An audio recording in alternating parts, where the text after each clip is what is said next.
Hello guys, അങ്ങനെ കുറെ നാളുകൾക്ക് ശേഷം ഞാൻ പിന്നും യൂട്യൂബ് വീഡിയോ ആയിട്ടൊക്കെ വന്നിട്ടുണ്ട്. ഇന്ന് ഞങ്ങൾക്ക് വെട്ടാട് ചർച്ച് പോകാൻ വേണ്ടിയിട്ട് ഒരു പ്ലാൻ ഉണ്ടായിരുന്നു. അപ്പൊ പോകുന്ന വഴിക്ക് ഈ കാസിം സർബത്ത് എന്ന് പറയുന്ന ഒരു ഷോപ്പിൽ നിന്ന് ഒരു സർബത്ത് വാങ്ങി കുടിച്ചിട്ടുണ്ടായിരുന്നു. 35 രൂപയ്ക്ക് നല്ല അടിപൊളി സർബത്തായിരുന്നു. പാപ്പനം കൂടെ എത്തുന്നതിന് മുന്നേ ആയിട്ട് റോഡിന്റെ ഇരുവശത്തായിട്ട് ഇവർക്ക് ഷോപ്പ് ഉണ്ടായിരുന്നു. അങ്ങനെ നമ്മൾ നൈറ്റ് ഒരു 8 മണിയോട് കൂടി വെട്ടാട് ചർച്ച് എത്തിയിട്ടുണ്ടായിരുന്നു. ഇവിടെ ഇനി എത്ര തിരക്കാണെങ്കിലും നമ്മൾ ചർച്ചിനകത്ത് കയറി കഴിഞ്ഞാൽ നല്ല പീസ്ഫുൾ ആയിട്ടിരിക്കാം. നമ്മുടെ മനസ്സിൽ ഇനി എന്തൊക്കെ തന്നെ പ്രശ്നങ്ങളുണ്ടെങ്കിലും അതിനൊക്കെ സമാധാനം തരുന്ന ഒരു ശക്തി അതിനകത്തുള്ളതായിട്ട് എനിക്ക് നന്നായിട്ട് ഫീൽ ചെയ്തിട്ടുണ്ട്. പിന്നെ ഈ ജാതി മതം അതൊന്നും ഇവിടെ ഇല്ല കേട്ടോ. ആർക്ക് വേണോ എപ്പോ വേണോ വന്നിരുന്ന് പ്രാർത്ഥിക്കാം. അങ്ങനെ നമ്മൾ അവിടെ കുറച്ചു നേരം ഇരുന്ന് മൈൻഡൊക്കെ ഒന്ന് റിലാക്സ് ആയി പുറത്തിറങ്ങിയതിന് ശേഷം ഞാൻ ഈ ഒരു സ്ലൈഡും പിന്നെ ഈ ഒരു കടല മിക്സും പിന്നെ കുറച്ച് കപ്പലണ്ടിയൊക്കെ വാങ്ങിച്ച് അങ്ങനെ കഴിച്ചിരുന്നു.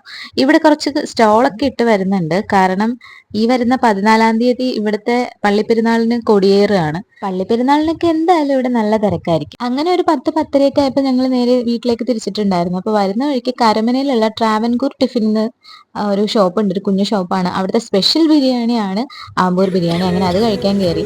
പക്ഷെ അതില്ലായിരുന്നു, ചിക്കൻ 65 ആയിരുന്നു. ഒരു ലൈവായിട്ടായിരുന്നു ഫ്രൈ ചെയ്തിരുന്നത്. ഞാൻ ചുമച്ച് കുറച്ചൊരു പരുവായി. ലാസ്റ്റ് ബിരിയാണി എൻ്റെ കയ്യിൽ കിട്ടിയിട്ടുണ്ടായിരുന്നു. നല്ല ടേസ്റ്റ് ആയിരുന്നു കേട്ടോ. ആമ്പൂർ ബിരിയാണി അതും സൂപ്പറാണ്. പക്ഷേ ഈ ചിക്കൻ 65ഉം സൂപ്പറായിരുന്നു. അപ്പൊ ഇതൊക്കെ കഴിച്ചിട്ട് ഞങ്ങൾ നേരെ വീട്ടിലേക്ക് പോയി. അപ്പൊ അത്രേ ഉള്ളൂ. ടാറ്റാ.